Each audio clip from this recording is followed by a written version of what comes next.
गीत संहिता 122 आरोहण गीत दाऊदଙ୍କ रचित।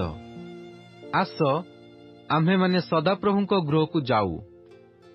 ଏହି କଥା ଲୋକମାନେ ମୋତେ କହିବା ବେଳେ ମୁଁ ଆନନ୍ଦିତ ହେଲି। ହେ ଜେରୁସାଲେମ, ତୁମ୍ଭ ଦ୍ୱାର ଭିତରେ ଆମ୍ଭମାନଙ୍କ ଚରଣ ଠିଆ ହେଉଅଛି। ହେ ଜେରୁସାଲେମ, ତୁମ୍ଭେ ସୁସଂଯୁକ୍ତ ଏକ ନଗର ତୁଲ୍ୟ ନିର୍ମିତ ହୋଇଅଛ। ଗୋଷ୍ଠୀବର୍ଗ ଅର୍ଥାତ୍ ସଦାପ୍ରଭୁଙ୍କ ଗୋଷ୍ଠୀବର୍ଗ ଇସ୍ରାଏଲ ପ୍ରତି ସାକ୍ଷ୍ୟ ସ୍ୱରୂପେ ସଦାପ୍ରଭୁଙ୍କ ନାମକୁ ଧନ୍ୟବାଦ ଦେବା ନିମନ୍ତେ ସେଠାରେ ଆରୋହଣ କରନ୍ତି, କାରଣ ସେଠାରେ ବିଚାରାର୍ଥକ ସିଂହାସନ, ଦାଉଦ ବଂଶର ସିଂହାସନ ସବୁ ସ୍ଥାପିତ ଅଛି। ଜେରୁସାଲେମର ଶାନ୍ତି ପାଇଁ ପ୍ରାର୍ଥନା କର। ଯେଉଁମାନେ ତୁମ୍ଭକୁ ସ୍ନେହ କରନ୍ତି ସେମାନେ ଭାଗ୍ୟବାନ ହେବେ।